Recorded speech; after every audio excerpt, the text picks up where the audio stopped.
Well, apparently, at least some people think that kids need rules today in order to not kill themselves on the playground. Part of me wishes that we would just let them play and discover on their own, oh, that wasn't very smart. How do you figure out that jumping off of swings isn't a good idea? By jumping off a swing and twisting your ankle. Now, granted, today's, parents might sue, or there might be, a line a mile long of complaints. And oh my goodness, it just is very complex today in comparison to how it used to be. But seriously, I wanna say let them play, let them run, let them go down the slide stomach first and do a somersault at the end and let them discover the joy of that. Don't be afraid of the dark. Be careful with stars. Not every light is gonna guide you, baby. Not every light is gonna guide you. So, Dr. Kathy, today in the Celebrate Kids podcast, in this daily segment, Facing the Dark, I want to talk about something that I saw the other day, and it happened on the playground. And I don't know if you've been to any playgrounds lately, but they're really limiting. I don't know if this is across the board, but from what I've seen and kind of talked to other people, they've told me that playground rules limit kids more than the playtime and experiences that I had on the playground when I grew up. I've seen some handbooks that actually talk about unstructured running and touch football and jumping off swings, and that there's no running up slides or going down the slides backwards or on your stomachs, or you can't swing on your stomach or your feet in some of these handbooks.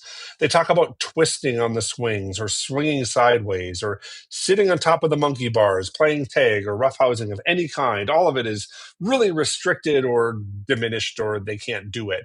And if they do, they get in deep trouble. There's a district that's near me too that doesn't even have swing sets anymore because it got too much for them to police. We've talked about the importance of unstructured play a lot here, Dr. Kathy.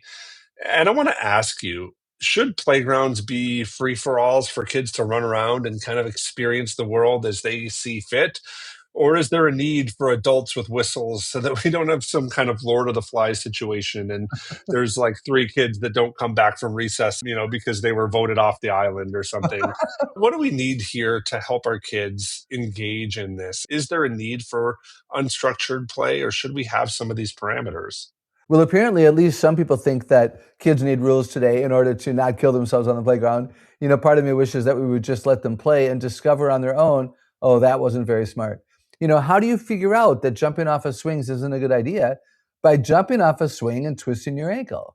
Now, granted, today's, parents might sue, or there might be, a line a mile long of complaints. And oh my goodness, it just is very complex today in comparison to how it used to be. But seriously, I wanna say let them play, let them run, let them go down the slide stomach first and do a somersault at the end and let them discover the joy of that. Again, I'm not the lawyer who's saying there's liability and, this is really risky, but I want kids to learn, I want kids to experience how life works, and that's how they figure it out. So, on one hand, I wish that we would trust the kids to figure it out. Another point would be, can we teach them to figure it out? Can we, get kids on a playground and talk about what would be wisdom and what would be foolishness? I think that'd be good. I think it'd be great. Could we do that? And could we depend on the kids? I don't know. Some kids aren't parented very strongly at home and they think that they can rule everything. And so they don't play fair. And then you've got tears and it is awkward. But I don't like the idea that the playgrounds would go away, like the swing sets went away near you. You know, I don't want that either, Dr. Kathy. I'll be honest, when I was a little kid, about 8 or 9 years old, I fell on a balance beam and broke my arm. Whoa. And it is one thing that I remember growing up thinking that was just part of life. Like we fell down and Mm, we skinned our face and we had to go see the nurse. Like yeah. there's just things that happen. Like I don't want my kids to experience that. But I also don't want them to think that playgrounds should be places where they're, treated with pillows and kid gloves all the time too. What does a playground set of rules like this, where they can't run unstructuredly, or they have to play touch football, or they can't jump off swings? What does that list of rules do for our kids as they're working to really be in a place where they can explore and even, I would say, kind of practice living in society? Like there's Mhm. going to be disagreements on the playground. They need to have some of that, I would think. I mean, that's the way that we parent in our house, that there is a little bit of a wide berth for kids to have conversations and to say things that are challenging, so that we can correct them. I don't want them always looking over their shoulder at a list of rules, but maybe that is helpful. Maybe there should be more parameters and rules for kids. Does it do anything for them in their development when they have rules like this? Oh, definitely. I mean, it limits their exploration. And we know that logic smart children, body smart children learn from exploring. I think, too many rules, they're going to resent the authority, and you don't want them resenting authority because they don't seek it out and they tend not to follow through. What if we let the kids set the rules? What if we had, maybe it's even a voted on team of young people representing different grades, and they vote the rules, they make the rules, vote the rules, explain the rules.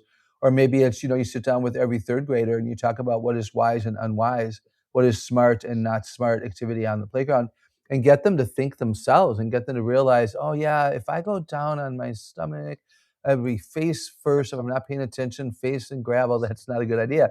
And the cause effect, what a great way to teach cause effect thinking, right? But that's messy. That would take time. And what if they don't all agree and all of that?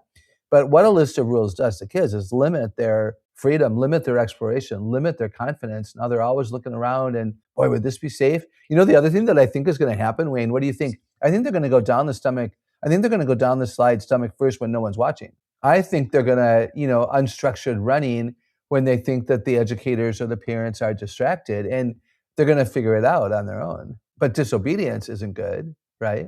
That's a little bit for me, maybe the crux of the issue, because you do have different parenting practices.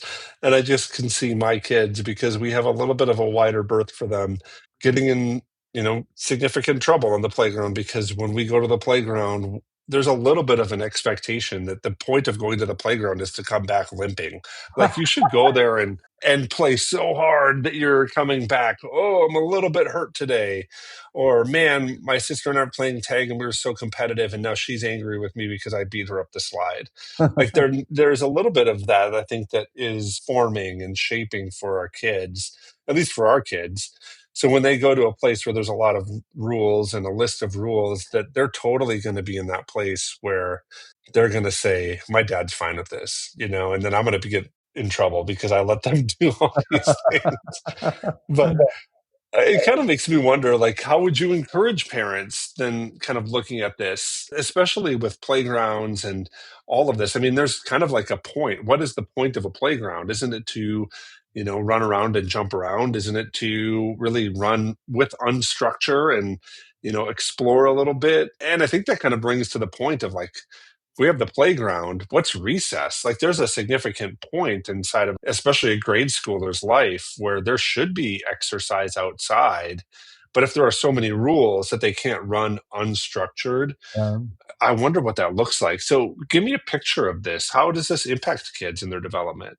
yeah, I think it's interesting. I mean, the point of recess, go have fun, get the wiggles out, do the large motor play, sunshine teamwork. I think, friendship can be developed, certainly in a park situation. I don't know. I would encourage parents and teachers to go to the park, take your kids. And if you're there when Wayne Stender's kids are there, you can teach them, hey, we're not like those kids. We're going to be more careful. Or maybe you can watch and observe that one of Wayne's kids develops confidence and figures out how gravity works and figures out what not to do the next time. And they actually have a whole lot more fun because they're able to have fun and experiment and discover how the world works. What if that's the one point of the playground, right? How the world works, how we develop relationships. I hope our listeners let us know what they think of this. I wonder what's happening in their communities. And are their kids fearful? Do they play freely and develop joy and confidence? Or are they always look at their shoulders and go, we can't do that. Somebody might catch us doing it. It's an interesting conversation. I'm not sure I have all the answers. As Dr. Kathy and I were talking today, it reminded me of a passage that comes out of Matthew chapter 19, and I'll begin reading at verse 13. Then people brought little children to Jesus for him to place his hands on them and to pray for them. But the disciples rebuked them. Jesus said, "Let the little children come to me and don't hinder them, for the kingdom of heaven belongs to such as these." When he had placed his hands on them, he went on from there. In the ancient world, children were really noisy, much like they are today, right? I mean, they were physical, they were disruptive, they were bumping into each other and other people. They ran and climbed and touched and played in public spaces. And when adults tried to restrict access and really put order around their behavior in front of Jesus, Jesus rebukes them. And not because structure was evil, but because over control, I think, ended up hindering their growth. So Jesus invites the children to come to them, and not in a sanitized way or even in a risk-free environment. He just invites them to come to him and be a part of him, to be in his presence. Scripture consistently assumes that childhood includes movement and exploration and embodied learning. Children are not problems to be managed inside of Scripture, but they're actually people to be formed. When adults overhinder, they unintentionally communicate. Your body and curiosity and impulses are dangerous. Playgrounds don't need to be free-for-alls, but they do need some freedom. Kids need to learn courage and cooperation, self-regulation, especially when adults are present, but not hovering. A whistleblowing referee teaches compliance, but a watchful adult helps them learn judgment. And I think that can be the bright light and the character formation that we're really shooting for as parents to guide our kids to. And that can help them walk then into dark times later on in life. I'm so glad you joined us today for this episode of the Celebrate Kids podcast, this daily segment, Facing the Dark. On behalf of Dr. Kathy Cook, my name is Wayne Stender. We're grateful you joined us today, and we're looking forward to seeing you here again tomorrow.